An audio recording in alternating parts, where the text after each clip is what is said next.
అనంత కరుణామయుడు అపార కృపాశీలుడు అయిన అల్లాహ్ పేరుతో ప్రారంభిస్తున్నాను. ప్రియ సోదర సోదరీమణులారా, అస్సలాము అలైకుం వరహమతుల్లాహి వబరకాతు. రంజాను నెల ప్రత్యేక కార్యక్రమాల్లో భాగంగా ఖజా, ఫిదియా మరియు కఫారాలకు సంబంధించిన విషయాలు తెలుసుకునే ప్రయత్నం చేద్దాం. తప్పిపోయిన ఉపవాసాలను ఇతర దినాలలో పూర్తి చేయటాన్ని ఖజా అంటారు. రమజాను మాసంలో తప్పిపోయిన ఉపవాసాల ఖజా తప్పనిసరి. ఖజా ఉపవాసాలకు వరుస క్రమం అవసరం లేదు.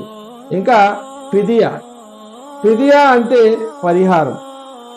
రమజాను ఉపవాసాలను పాటించ వీలులేని మరియు వాటి ఖజా కూడా నెరవేర్చలేని దీర్ఘకాల వ్యాధిగ్రస్తులు తప్పిపోయిన ఉపవాసాలకు బదులుగా ఫిదియా అంటే పరిహారం చెల్లించాలి.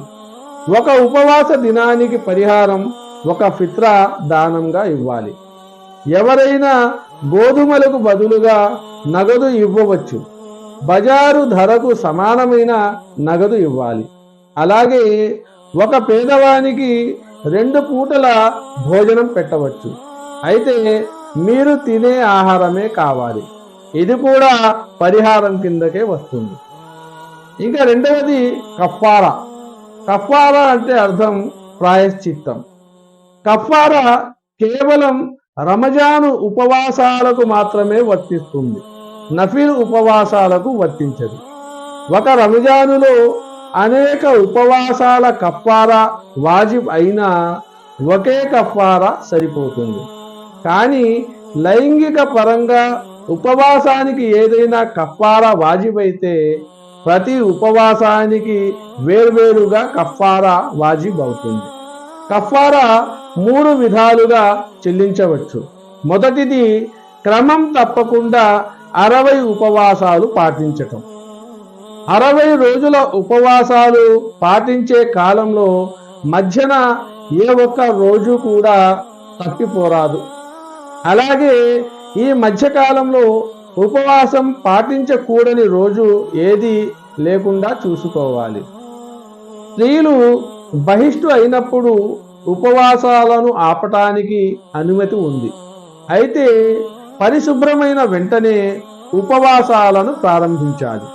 మధ్యలో ఎప్పుడూ ఆపరాదు.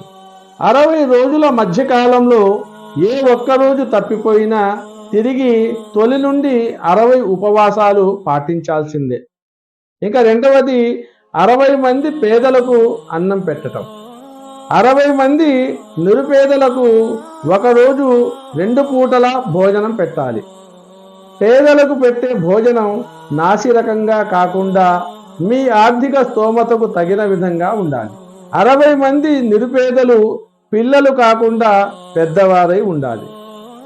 ఒకరికే 60 రోజులు భోజనం పెట్టడం కూడా సరి అయినది. భోజనం పెట్టలేకపోతే 60 ఫిత్రా దానాలకు సరిపోయే కఫారా ఇవ్వవచ్చు.